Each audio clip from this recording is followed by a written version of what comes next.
Boa tarde, eu sou Cíntia Pereira, médica da Rede de Hospitais São Camilo, e hoje eu vou conversar com vocês a respeito da saúde integral da mulher. Vamos abordar aspectos físicos, mentais e sociais que interferem na saúde da mulher. A Diana vai apresentar para a gente as questões que vocês vão estar participando e é uma oportunidade de mandar perguntas. Aproveitem!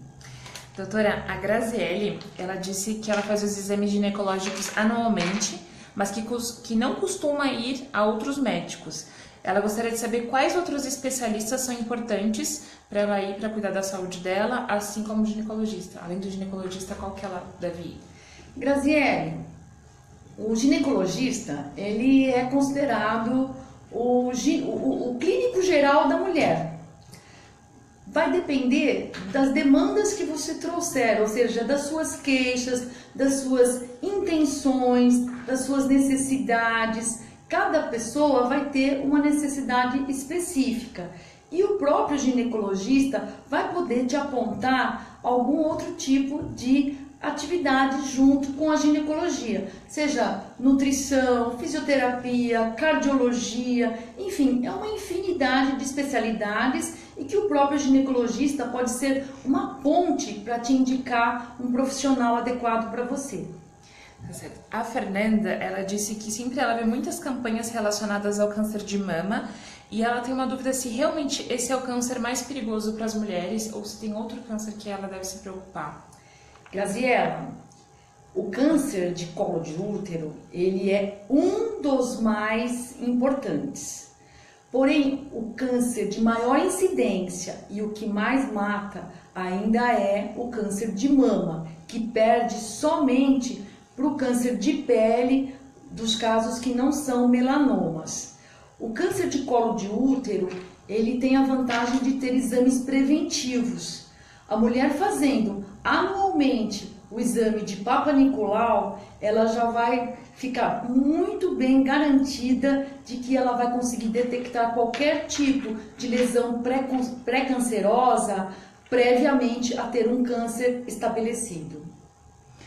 A Amanda, ela disse que ela só confia no ginecologista dela e que ela, há muitos anos ela precisou fazer um direcionamento de outros especialistas.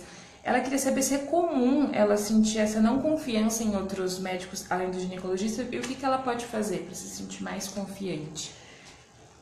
Isso é uma questão muito de vínculo, né? Ela deve ter estabelecido um bom vínculo com esse ginecologista que já deve acompanhá-la há alguns anos. É comum isso acontecer com o ginecologista porque ele aborda também os aspectos comportamentais, os aspectos afetivos da mulher, vai acompanhar essa mulher muitas vezes em muitas fases da vida dela. Alguns casos, eu tenho paciente que acompanha comigo desde a adolescência e já teve filhos e já está... Bom, não estou tão velha assim, mas já temos pacientes com mais de 20 anos de acompanhamento. E isso traz um vínculo maior, mas claro que os outros profissionais também podem estabelecer um vínculo, assim como o ginecologista.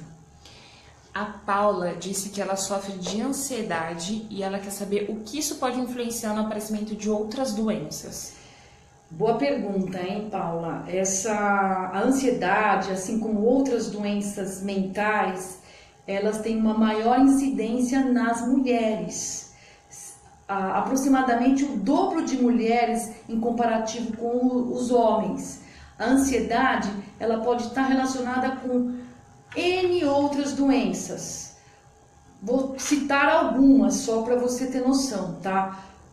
Cefaleia, a famosa dor de cabeça, tensões musculares, doenças do aparelho digestivo, principalmente gastrite, náuseas, vômitos, diarreias, taquicardia, sudorese, enfim, ela está relacionada a uma série de outras doenças. Quem começou primeiro, não dá para dizer se foi a ansiedade que causou ou se uma doença orgânica também trouxe a ansiedade. Por isso é importante que se descarte uma causa orgânica. Descartando a causa orgânica, aí sim é feito um tratamento específico para a ansiedade. A Rosana, ela quer saber se é verdade que as mulheres ultimamente passam a ter problemas cardiovasculares hoje em dia do que antigamente, e se é por causa do estilo de vida e quais exames ela deve fazer para prevenir. Ela vai estar fazendo, de acordo com a faixa de idade também, os exames de sangue já desde início na consulta ginecológica, ela vai estar fazendo anualmente. E claro que após os 50 anos é interessante também fazer uma consulta anual com um cardiologista e em casos específicos, com doenças hereditárias, ou se essa paciente já tem uma doença de base, uma hipertensão, uma diabetes, ela vai ser encaminhada anteriormente ao cardiologista junto com o ginecologista.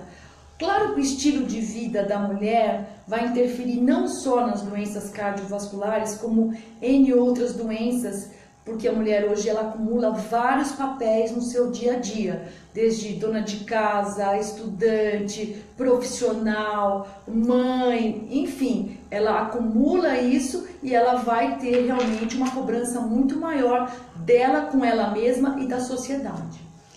A Fabiana Souza, ela disse que ela tem ovário policístico e ela também tem um mioma. Ela já fez uma cirurgia há um ano e o mioma voltou. Ela quer saber se isso é comum. Primeiro, que o ovário policístico e o mioma são independentes. Nenhum vai ter relação com o outro, tá? O fato dela ter feito uma cirurgia já para o mioma e ter outro nódulo de mioma também é muito comum acontecer. Por isso a importância dela estar fazendo o acompanhamento anual ou até previamente, se o ginecologista dela assim orientar. A Ana perguntou qual é a importância da atividade física e da alimentação equilibrada para ter uma saúde ginecológica boa e além da questão estética. O que isso influencia? Atividade física e nutrição adequados andam junto no dia a dia da vida de todos nós e em todas as fases da nossa vida. Nós somos o que nós comemos, nós somos o que nós pensamos, nós somos com quem nós nos relacionamos. E isso sim vai construir a saúde integral da mulher. A Regina Correia, ela disse que ela fez uma cirurgia no períneo e que ela precisa fazer outra vez, se isso é normal, se costuma ser recorrente esse tipo de problema. Não é que é recorrente. O caso dela também haveria uma necessidade de uma avaliação, de um exame físico, mas nós sabemos que lá atrás, antigamente, as técnicas cirúrgicas, principalmente de períneo, que era indicado para correção de incontinência urinária, hoje existem técnicas muito mais modernas. Não sei quando foi que ela realizou essa cirurgia, mas talvez ela tenha feito uma outra técnica num outro momento de vida. A Marcela Lima, ela perguntou se é comum ter cisto na mama, assim, aquela gordurinha, ou se ela tem que tomar alguma precaução. Sim, a mama ela responde também ao nosso ciclo hormonal e por isso ela pode sim apresentar cistos, que em alguns casos pode gerar algum tipo de incômodo, dor, mastalgia, e é interessante ela conversar com o ginecologista dela a respeito disso, porque existe tratamento medicamentoso para isso. A Fabiana Santana perguntou também se ela costuma fazer a emenda da cartela do anticoncepcional, se isso ao longo prazo pode trazer algum problema. Não, problema não pode trazer. O que pode acontecer é que emendar as cartelas pode não conseguir segurar plenamente a mulher sem menstruar. Ela vai começar a aparecer sangramentos intermenstruais, ou seja, sangramentos de escape menstrual. Se isso começar a acontecer com frequência, é interessante ela fazer uma pausa, que numa linguagem popular seria para que esse útero ficasse limpo, para que ela conseguisse ficar um novo período novamente emendando essas cartelas. A Adriana disse que a avó dela tem um corrimento há alguns meses, mas ela insiste em não ir ao ginecologista. Ela já tem 84 anos, nunca foi ao médico porque ela tem vergonha e ela quer saber como que ela pode ajudar a avó dela com isso. Você pode ajudar sim a sua vovó. A princípio, algumas pessoas, principalmente os mais antigos, idosos, apresentam sim uma sensação de que não sente nada, que não há necessidade de fazer exames preventivos. Um conselho que eu te dou: se ela tem esse medo de ir ao ginecologista, leve ela a um geriatra. O geriatra vai poder fazer uma indicação de alguns exames já específicos, até mesmo o Papa Nicolau, ou orientá-la e trabalhar na cabecinha da vovó a necessidade talvez de introduzir um ginecologista, se assim a geriatra julgar necessário. A Maria Neves disse que tem 50 anos e que ela ainda menstrua, ela quer saber se é normal. Quantos anos? 50. É normal. A média da menopausa significa última menstruação. E a gente só vai considerar que essa mulher realmente está no climatério depois de 1 ano sem menstruação. E na mulher brasileira, isso varia entre 45 até os 55 anos de idade. Então ela está ainda dentro da faixa de normalidade.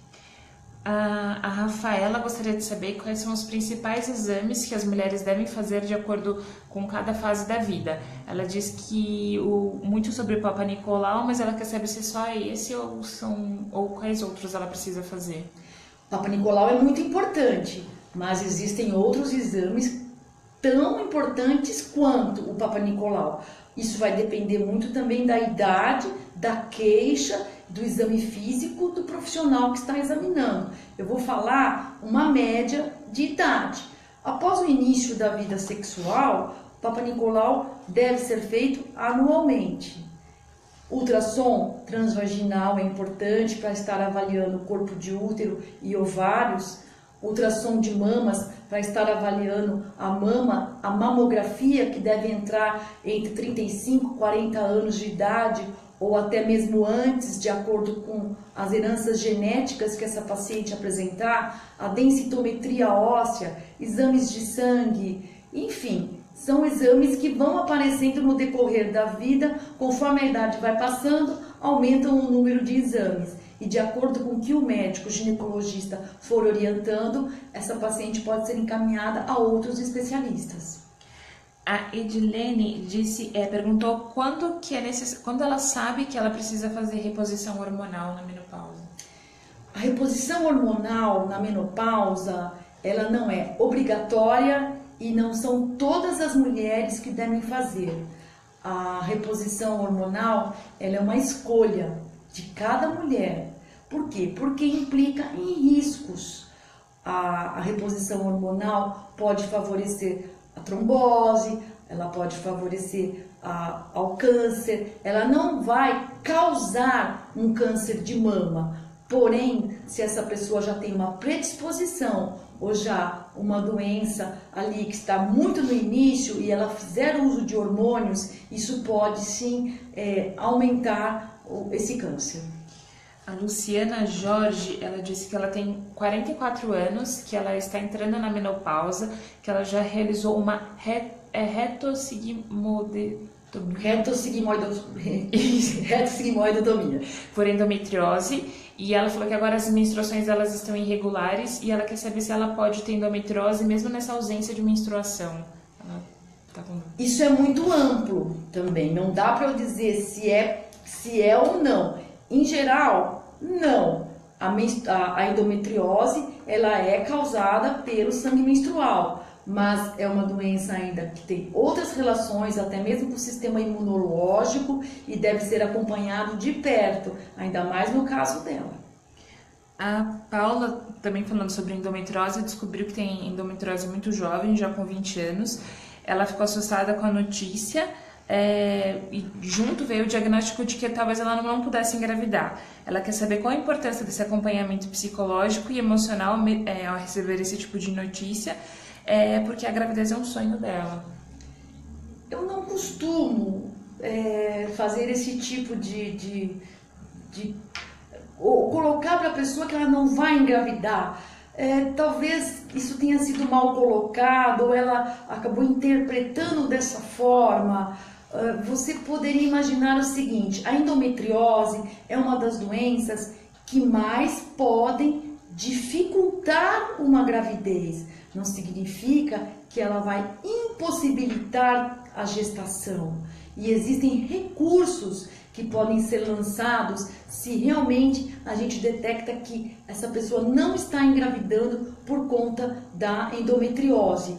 Essa paciente pode ser encaminhada para uma reprodução assistida e, enfim, fazer o acompanhamento e você vai realizar seu grande sonho, que é ser mãe, sim. Ainda falando sobre gravidez, a Luana disse que ela teve depressão pós-parto e que o mais ajudou nessa fase foi o ginecologista dela. Ela queria saber que você comentasse sobre a importância da mulher cuidar da saúde emocional nessa fase, não só do corpo, como da alimentação, da questão emocional nessa fase pós-parto. Eu diria que não somente nessa fase pós-parto, mas em todo o decorrer da vida da mulher, a nossa saúde mental, nossa saúde emocional vai estar diretamente relacionada com nossas flutuações hormonais. E como nós mulheres apresentamos várias flutuações no mesmo mês e na gravidez outro tipo de apresentação hormonal, no pós-parto um outro tipo de apresentação hormonal, isso tem interferência sim na nossa saúde emocional e muitas vezes essa paciente vai apresentar uma depressão que em alguns casos pode se tornar um pouco mais prolongado e em alguns casos há necessidade de introdução até de uma psicoterapia ou mesmo uma medicação para ajudar. O Daniel disse que a mãe dele é muito dedicada a ele, aos irmãos dele e ao marido e ela não tem o hábito de se cuidar. Ele quer saber como que ele pode ajudá-la a convencê-la de que ela também precisa se cuidar.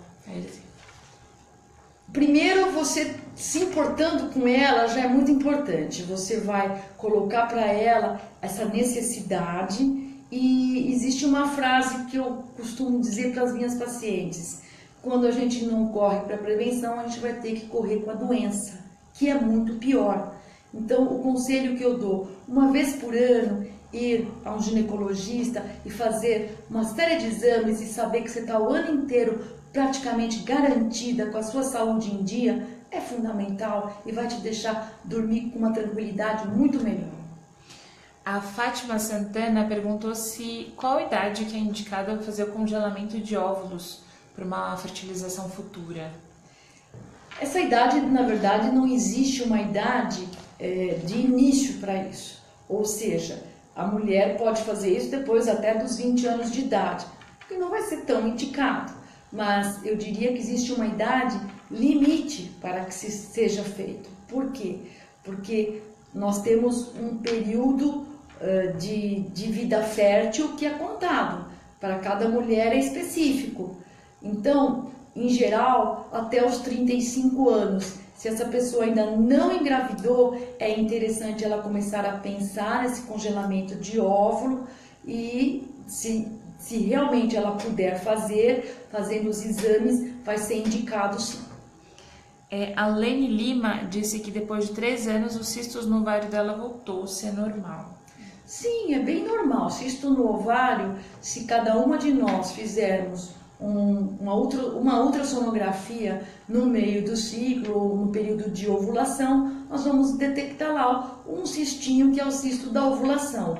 O que vai diferenciar em cada mulher é o tamanho do cisto, se esse cisto rompeu, se é um cisto hemorrágico, se é um cisto endometriótico, se é um cisto que tem algum conteúdo interno. Enfim, o ginecologista dela vai poder orientar se há necessidade de exames para aprofundar essa investigação.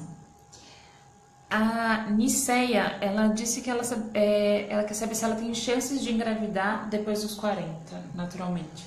Niceia, você tem chance, assim como pode não ter, somente fazendo exames específicos do seu perfil hormonal. Existe um exame chamado fator antimileriano, que é um exame de sangue, que a gente consegue detectar se realmente esse ovário ainda está fértil, ou se ele ainda está produzindo óvulos interessantes para uma gestação.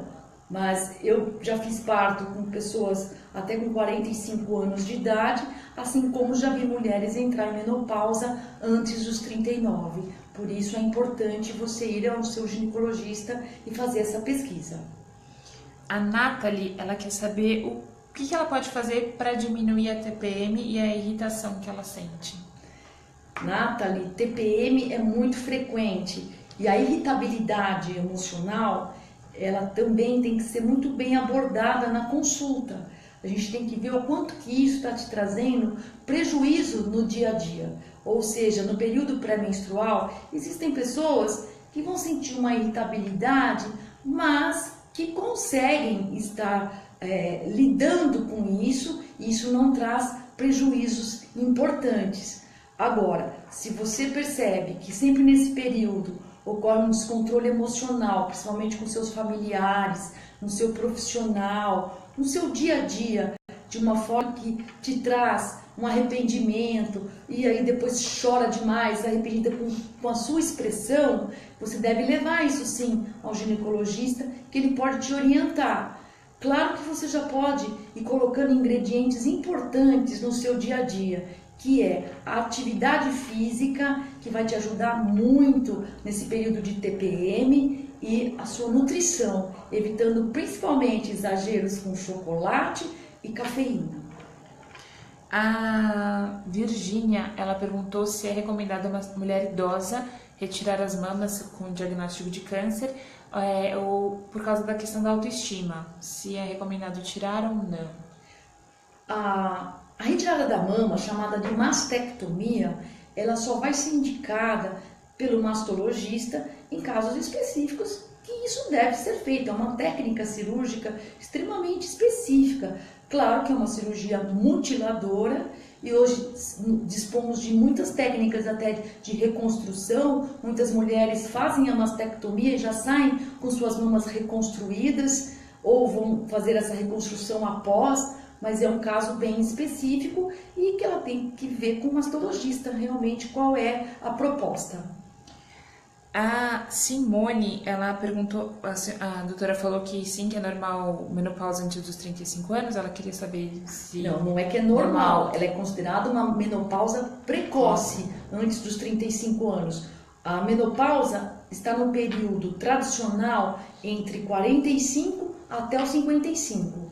Antes dos 45 já é considerada uma menopausa precoce e após os 55 uma menopausa tardia.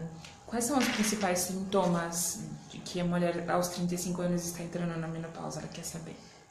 Os principais sintomas é uma irregularidade da menstruação, ou seja, a menstruação começa a pular mês, fica 2 meses sem vir, depois a menstruação vem, às vezes fica aí 20 dias sangrando continuamente, ou aqueles sintomas vasomotores, que são os famosos calores ou fogachos, que tanto incomodam a mulher. A Cláudia, ela quer saber o que é um endometrioma e se ele pode virar um câncer de ovário. O endometrioma é a endometriose que ocorre no ovário.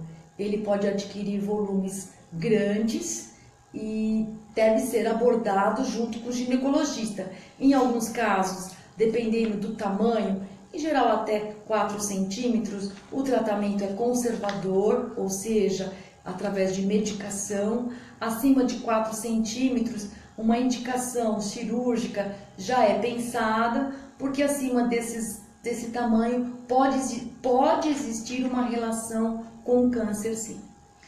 A Maria Barbosa, ela tem 49 anos e é mais ou menos há 5 meses que ela não menstrua.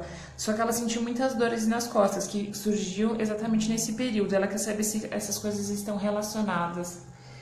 Se a dor surgiu depois que a menstruação não veio, pode ter relação sim.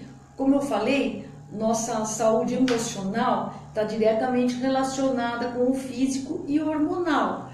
O fato dela não menstruar pode estar acarretando flutuações neuroendócrinas e que ela pode ter prejuízos no sentido de produção de neurotransmissores chamados serotonina. E isso pode gerar uma tensão muscular maior e que pode estar relacionado, mas há necessidade de uma investigação específica para descartar qualquer outro fator orgânico para essa dor nas costas.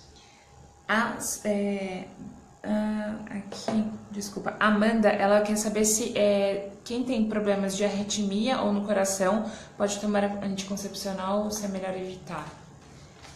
Amanda, isso também é uma pergunta específica. Não é uma contraindicação tradicional ao anticoncepcional o fato de uma pessoa ter arritmia. Porém, há necessidade do seu cardiologista falar: você pode usar o anticoncepcional ou não. A arritmia muitas vezes está acompanhada de outras doenças, seja metabólicas, seja hipertensão, diabetes, enfim, tem que ser avaliado pelo cardiologista, e se ele disser que da parte cardiológica tudo bem, o ginecologista vai indicar sim o anticoncepcional. A Elisângela Marinho, ela quer saber se o cisto de mama pode virar um câncer de mama ou não necessariamente. Não, raramente um cisto de mama pode se transformar em câncer. O que tem que ser avaliado é se realmente é apenas um cisto ou se é um cisto com conteúdo sólido. Nesses casos, deve ser investigado junto com o ginecologista, ser realizado às vezes até mesmo uma punção e o acompanhamento desse cisto. A grande maioria dos cistos, eles são reabsorvidos e aparecem outros, enfim, o acompanhamento é fundamental. A Silvia Siqueira, ela sofreu 2 abortos espontâneos, ela descobriu que tinha um mioma e ela quer saber se ela tem chances de engravidar apesar dessa questão e se ela tem chances de manter a gestação até o final. Eu acho que, assim, chance de engravidar já está comprovado que você engravida. Tanto que você engravidou e perdeu os 2 bebês. O que você tem que estar vendo é se realmente é esse mioma que está atrapalhando você a conseguir segurar essa gestação ou se existe algum outro tipo de fator influenciando nesse aspecto. Aqui tem mais umas perguntas. Tá chegando algumas aqui.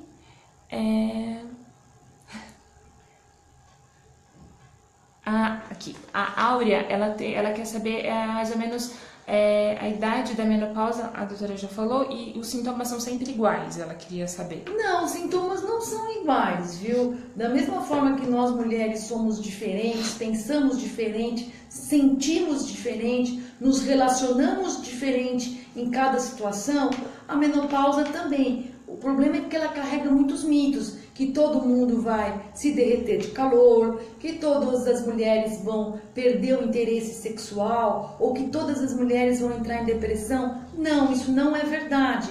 Isso pode acontecer com cada pessoa individualmente. Uma pessoa pode ter ondas de calor e não ter depressão. Outra pode ter depressão e não ter onda de calor. Outra pode ter perdido o interesse sexual e não ter onda de calor. Enfim, isso vai variar para cada mulher.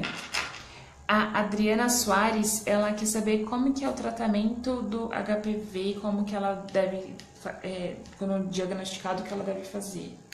Primeiro, existe um exame específico para saber quem é portador do HPV, que se chama captura híbrida. Esse exame pode ser feito tanto no colo, na vagina, como na vulva.